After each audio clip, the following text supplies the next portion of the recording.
Bwana Yesu asifiwe. Bwana Yesu asifiwe tena. Tunalihubiri neno lake ambalo ndilo ukombozi wa mataifa yote, kwa jina la Baba na la Mwana na la Roho Mtakatifu. Amina. Mwenyezi Mungu wa mbinguni apate kutubariki na kutuongoza katika kulihubiri na kulitangaza neno lake. Leo tutaenda kuangalia somo linaloenda kwa jina la kutengenezwa kwa hekalu la Mungu. Kutengenezwa kwa hekalu la Mungu. Tutaenda kujifunza, tutaenda kuangalia nini maana ya hekalu la Mungu. Hekalu la Mungu ni mahali ambapo anatawala Mungu. Ina maana ni ufalme ambao tayari Mwenyezi Mungu amekwisha kuweka ili aweze kutawala. Ndio maana ya hekalu la Mungu. Tunaangalia katika duniani hapa, hekalu la Mungu, Mwenyezi Mungu analiangalia ni lipi? Hekalu la Mungu ni mwanadamu ambaye amekwisha kumuumba, na pia huyo mwanadamu akakwisha kumtambua. Hilo ndilo hekalu la Mungu. Hivyo tunasema katika dunia Mwenyezi Mungu anaweka miguu kwa mwanadamu. Ina maana Mwenyezi Mungu hakai kwenye vitu vinavyoharibika, bali anakaa katika vitu vilivyo hai. Hivyo wale wote walio na uzima wa milele, Mwenyezi Mungu anakaa ndani yao. Bwana Yesu asifiwe tena.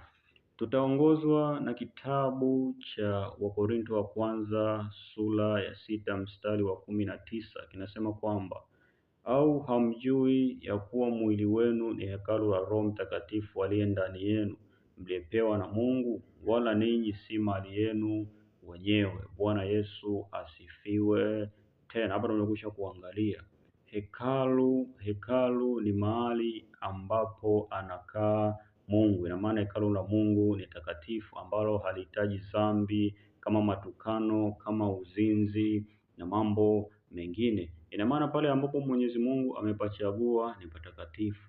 Pale ambapo Mwenyezi Mungu anakuwa anakuita wewe mwanadamu, tambua kabisa Mwenyezi Mungu anakaa mahali patakatifu. Ina maana kama yeye Mwenyezi Mungu anavyotaka uishi, au kama yeye aishivyo, ndivyo ambavyo inatakiwa uishi wewe mwanadamu. Bwana Yesu asifiwe tena. Tutaenda kuangalia ni namna gani Mwenyezi Mungu akikaa ndani yetu kuna mambo yanatokea. Ni namna gani Mwenyezi Mungu akikaa ndani yetu kuna mambo yanatokea, au kuna mambo yanakuwa yanaharibiwa, ambao tulikuwa nayo, ambao tulipandikizwa na yule muovu. Bwana Yesu asifiwe tena. Tutambue kabisa kabla Mwenyezi Mungu hajakaa ndani yetu, tulikuwa katika ufalme wa giza.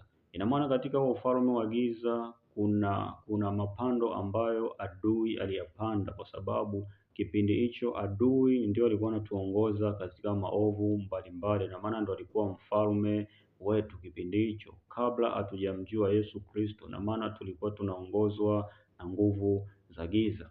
Ina maana pale ambapo Mwenyezi Mungu alituvuta tukakaa katika ufalme wa mwana wa pendo lake, kama anavyosema katika kitabu cha Waefeso, kuna mambo ambayo yalikuwa yamepandikizwa ndani yetu, ambayo Mwenyezi Mungu aliyaondoa ndani yetu. Bwana Yesu asifiwe tena. Hivyo Mwenyezi Mungu ambapo anakaa ndani ya sisi wanadamu, kuna mambo ambayo waga anayafanya ndani ya sisi wanadamu. Ina maana katika hayo mambo ambayo anafanya katika sisi wanadamu, kuna haya mapando ambayo adui anakuwa aliyapanda. Ina maana jambo la kwanza, huwa anaharibu au anang'oa yale mapando ambayo yanakuwa yamepandwa na Ibilisi. Ina maana hizi ni kazi za Ibilisi, huwa zinang'olewa ndani ya mwanadamu. Jambo jingine, huwa anaangusha ufalme ule wa kishetani ndani ya mwanadamu ili aweze kutawala. Jambo jingine, huwa anajenga ufalme ndani ya mwanadamu. Bwana Yesu asifiwe tena. Hivyo katika Mwenyezi Mungu kujenga ufalme ndani ya mwanadamu sio kazi rahisi, kwamba mwanadamu akawa kama alivyokuwa. Sio kazi rahisi. Tunaangalia pale ambapo alikuwa katika nguvu za giza, alikuwa anaongozwa na shetani. Na maana alikuwa anajiona kwamba ni haki kabisa kuenda vile ambavyo anaenenda, na pia anaona kabisa kuna amani ambayo anaipata, lakini ni amani ambayo alikuwa anadanganywa.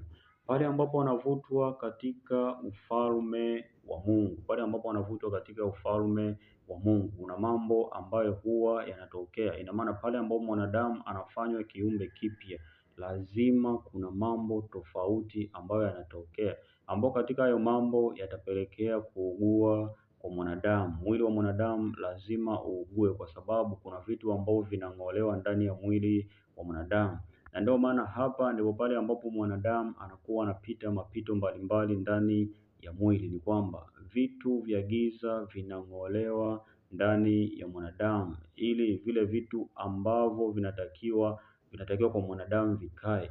Ina maana Mwenyezi Mungu anang'oa vile viovu, alafu anakuja anakuwekea vile vitu ambavyo ni vyema, ili uishi katika hivyo, kwa sababu Mwenyezi Mungu ni Mungu wa mema. Bwana Yesu asifiwe. Tena hivyo mapito ya mwanadamu pale ambapo anakuwa anafanywa kiumbe kipya ni lazima, kama kinavyosema kitabu cha Warumi sura ya 8 mstari wa 22 na 23, kinasema kwamba kwa maana twajua ya kuwa viumbe vyote pia vinaugua pamoja, navyo vina utungu pamoja hata sasa. Wala si hivyo tu, ila na sisi wenyewe tulio na malimbuko ya roho, sisi pia tunaugua nafsi zetu, tukikutazamia kufanywa wana, yaani ukombozi wa mwili wetu. Bwana Yesu asifiwe. Tena ina maana katika kuugua huku kuna ukombozi ambao unakuwa unafanyika ndani yetu. Ina maana kuna mahali ambapo tulikuwa tumefungwa na kusongwa na mambo ya kishetani. Ina maana pale Mwenyezi Mungu anapofungua hivi vifungo, ndipo pale tunakuwa tunapitia mapito ya kuugua. Ni kwa nini basi tunakuwa tunaugua? Ni kwa sababu yako mapingano ndani ya mwili wa mwanadamu. Tunajua kabisa Mwenyezi Mungu amemuumba mwanadamu katika mwili, nafsi na roho. Ina maana mwili na nafsi huwa vinaenda pamoja. Kwa sababu gani? Mwili una tabia ya kutaka muda wote kurelax, yaani kwamba muda wote mwili uwe unapitia mambo ambayo ni mazuri tu na sio mabaya. Na pia nafsi ni kitu ambacho kinataka kuona yale mambo mazuri mazuri tu, lakini roho ipo katika kumsikiliza Mungu. Bwana Yesu asifiwe. Tena hivyo tunasema kabisa roho ipo lazi, lakini mwili ni dhaifu. Ina maana hata pale mwanadamu ambapo anakuwa anapatikana kirahisi kwa wale ambao ni wachawi na waganga, ni kwamba anapitia katika mwili. Mwili ukiwa dhaifu zaidi, mwanadamu pale ambapo anakuwa analalamika kwamba anajisikia vibaya, kwamba anaumwa magonjwa yasiyopona, ndipo pale anavutwa katika nguvu za giza. Akivutwa katika nguvu za giza, ina maana kinachofungwa pale ni nafsi. Bwana Yesu asifiwe. Tena ina maana nafsi na mwili ni vitu ambavyo vinaenda pamoja. Bwana Yesu asifiwe. Tena hivyo katika kumkamilisha mwanadamu, Mwenyezi Mungu kuna vitu ambavyo pia amekwisha kuviweka. Hayo mambo yote ambayo yanakuwa yanatokea ndani ya mwanadamu ili kumkamilisha mwanadamu atimie ndani ya ufalme wa Mungu. Bwana Yesu asifiwe. Tena hivyo mwanadamu anakamilishwa kwa mambo yafuatayo. Tukisoma katika kitabu cha Warumi sura ya 5 mstari wa 3 na wa 4, kimeelezea kwamba mwanadamu lazima apitie mambo yafuatayo. Jambo la kwanza, kuna ziki, kuna saburi, kuna uthabiti wa moyo, pia kuna tumaini. Bwana Yesu asifiwe. Tena mwanadamu yeyote ambaye anatengenezewa ufalme lazima apitie ziki mbalimbali. Anasema kwamba lazima apitie changamoto mbalimbali. Unaweza kukuta pale ambapo mwanadamu anakuwa ndani ya Yesu Kristo, kuna baadhi ya vitu ambavyo akawa amevikosa. Pesa, anaweza akawa anakosa pesa. Unaweza kukuta anakumbana na mambo ya njaa, anaweza kukumbana na mambo ya magonjwa na mambo mengine. Haya yote ya kuugua ni ili Mungu kukaa karibu na mwanadamu. Bwana Yesu asifiwe. Tena jambo jingine ni saburi. Saburi ni namna ya kuishi ndani ya changamoto na majaribu mbalimbali. Hiyo ndiyo saburi. Jambo jingine ni uthabiti wa moyo. Uthabiti wa moyo, yaani mwanadamu anakuwa thabiti, yaani kila ambacho anakutana nacho atiishwi nacho wala akimvurugii yale mambo ambayo anakuwa anatengenezewa na Mungu. Bwana Yesu asifiwe tena. Hapa ndipo pale unakuta mwanadamu anatamkiwa maneno magumu, lakini hayafuatilii. Kuna jambo jingine ni tumaini. Bwana Yesu asifiwe tena. Tumaini, mwanadamu pale ambapo anakuwa ametengenezwa ndani ya tumaini, ina maana anaye wa kumtumainia. Ina maana Mwenyezi Mungu anasema wamtumainio Bwana ni kama mlima Sayuni ambao hawatatikiswa wakaa milele. Bwana Yesu asifiwe tena. Ina maana adui pale ambapo analeta vipingamizi mbalimbali, yeye huyu mwanadamu hawezi kutikiswa, kwa sababu anajua kabisa aliyemwamini ni Yesu Kristo ambaye hatetemeshwi na jambo lolote. Bwana Yesu asifiwe tena. Hivyo basi, ni sababu gani ya mwanadamu kupitia maumivu pale ambapo hekalu lake linakuwa likijengwa, pale ambapo hekalu la Mungu linakuwa likijengwa? Ni sababu gani inapelekea maumivu? Kitabu cha Isaya sura ya 51 sura ya kwanza kinasema kwamba nisikilizeni ninyi mnaotafuta haki, ninyi mnaomtafuta Bwana, uangalieni mwamba ule ambao mlitolewa kwa kuchongwa na tundu la shimo, ambalo mlitolewa kwa kuchimbuliwa. Bwana Yesu asifiwe tena. Hivyo tunaangalia Mwenyezi Mungu alitutoa katika mashimo mbalimbali ambako tulikuwa tumefikiwa tukitumika huko, ambapo katika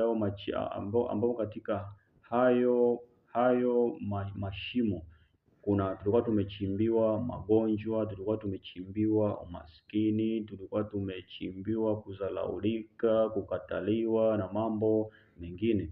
Ina maana katika kutolewa kote huko ndiko sababu ya maumivu yote. Ina maana ili tujue ukuu wa Mungu kwamba ametutoa katika njia gani. Bwana Yesu asifiwe tena. Hivyo kitabu cha Waefeso sura ya 2 mstari wa 20 mpaka 22 kinasema kwamba mmejengwa juu ya msingi wa mitume na manabii, naye Kristo Yesu mwenyewe ni jiwe kuu la pembeni. Katika yeye jengo lote linaunganishwa vema na kukua hata liwe hekalu takatifu katika Bwana. Katika yeye ninyi nanyi mnajengwa pamoja kuwa maskani ya Mungu katika Roho. Bwana Yesu asifiwe tena. Katika yote ambayo tunakwisha kuyapitia, Mwenyezi Mungu anasema tunajengwa katika misingi ya manabii na mitume katika Roho, yaani katika Mungu mwenyewe. Ina maana hatutotikiswa na magonjwa, hatutotikiswa na umaskini, hatutotikiswa na kukataliwa, hatutotikiswa na jambo lolote, kwa sababu Mwenyezi Mungu aliye ndani yetu ndiye atakuwa anasema na wale watu ambao tunakutana nao. Ina maana Mwenyezi Mungu ataachilia kibali katika mambo yote. Bwana Yesu asifiwe tena. Hivyo hekalu la Mungu linajengwa katika misingi ya mitume na manabii ili liweze kumpendeza Bwana. Hivyo katika yote ambayo unakwisha kuyapitia, ndugu yangu, usikate tamaa wala usiache njia, kwa sababu Mwenyezi Mungu analijenga hekalu lake. Bwana Yesu asifiwe tena. Baada ya kusema hayo, sina mengi zaidi kusema. Mwenyezi Mungu awalinde wote.